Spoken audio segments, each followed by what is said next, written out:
This is me with Kevin Smith and Jason Mewes. Hi, and welcome to the beginning of the Askew Retrospective. Now, this is not going to be a Kevin Smith retrospective. This is going to be solely the Askew universe retrospective. Now, was last year, there are 7 films in this series, so I'm taking about a week to review all of them.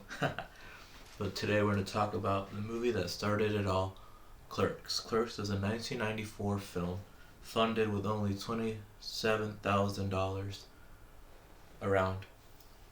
And the cool thing is, Kevin Smith pretty much made a movie himself.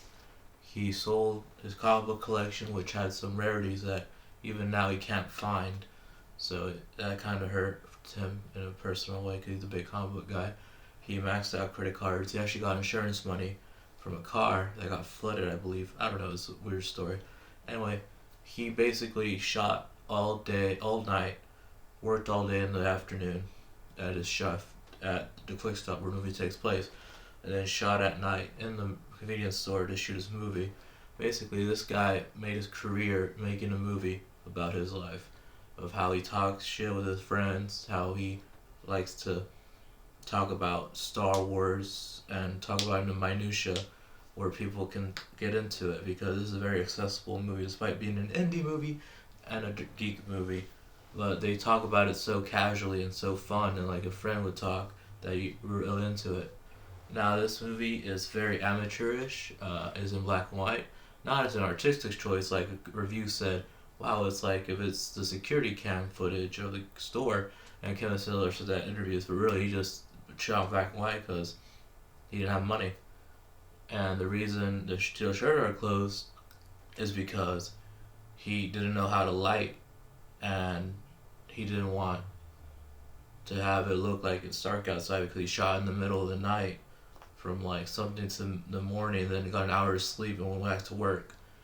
And the way it would have looked weird that the movie takes place during the day and it's night outside. And that whole day for night or night for day looks like crap. So the best way that he did was saying the steel shutters are closed because there's gum in the locks. He finds so many ways to make this movie work. It's a funny movie. The dialogue is great.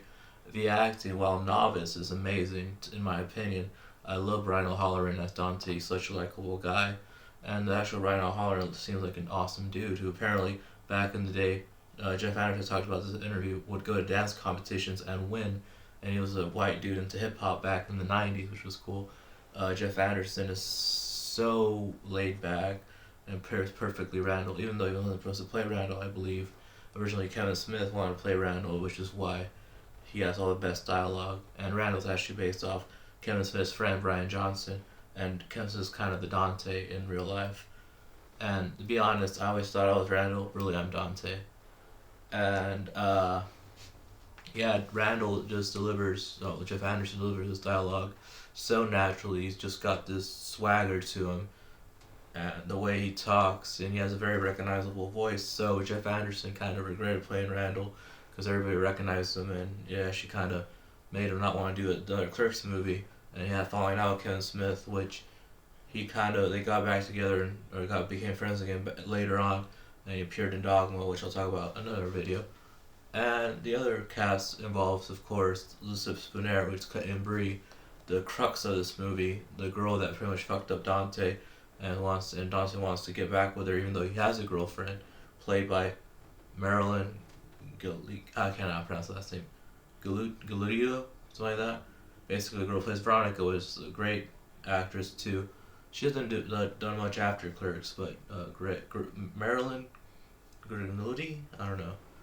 And anyway, Marilyn G, let's just call her that, plays Veronica, and she's great in the movie. She's very supportive of Dante, and actually loves him. But Dante wants to go to Caitlin Lee, who was played by Lucy Spooner, who I saw before, who unfortunately passed away a couple years ago. And she is bad for Dante. That's the weird thing. Dante really wants Caitlin, even though they're not good for each other. Veronica's a person he actually does care about, but feels like he wants to be with Caitlin, and this whole thing where it's kind of like a love square, because there's 4 of them, because Dante finds out that Caitlin is about to be engaged, to an Asian design major through a newspaper article he read. And the whole plot about having to work a day you have off is so relatable.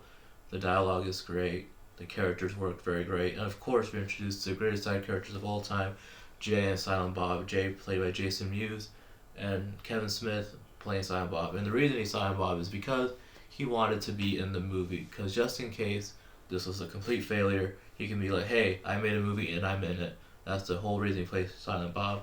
And it's so funny because if you know Kevin Smith, if you've seen him in real life or you've seen him in a show do an interview, he talks a lot.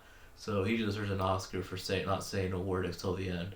Because he literally makes his living off his mouth, as he says, that did not come out right, and that's how he said it. Really, this movie just flows like a normal day. Kevin Smith always talked about how he never knew how to end the movie, but I think the ending is perfect because a day just ends, and this is literally a day in a guy's life. And you get to learn about him, you get to learn about Randall, you get to learn about all these characters, and it sets up this whole Askew universe, which will make 7 films, and Kevin Smith launched his career with making a movie where his friends just talk and he shoots it. And let's just say the filmmaking in the movie is very amateurish. There's not a lot of cool shots. I remember when he said he heard about the $7,000 action movie. He's like, no one's gonna care about the $27,000 movie where people just talk.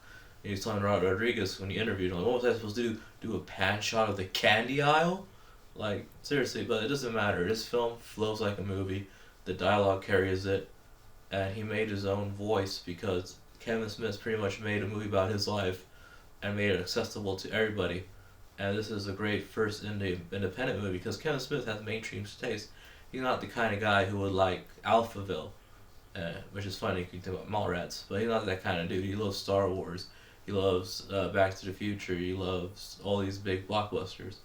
And he loves Jaws. He loves, speaking of the Jaws, he's going to make Moose Jaws. Basically, he loves all these mainstream blockbusters, and the way he talks about it makes it more accessible to people who are into nerd culture. And this movie kind of gave us Kevin Smith, a great personality, a great podcaster, a great interviewer, and a somewhat decent filmmaker when it comes to filmmaking technicalities.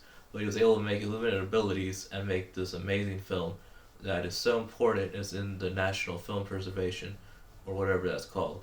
It has been preserved for time, and this movie inspired so many people, including myself. When I met Kevin Smith in that photo I showed you, I told him Clerks inspired me, and he literally told me this: make a better movie than Clerks. I'm like, alright, I did it. I'll do it. I said, I will. And I still haven't done it. I made one movie. I have one movie in my filmography right now. I'm proud of it, but I don't know if it's better than Clerks. So let's just say I think Clerks is an amazing movie.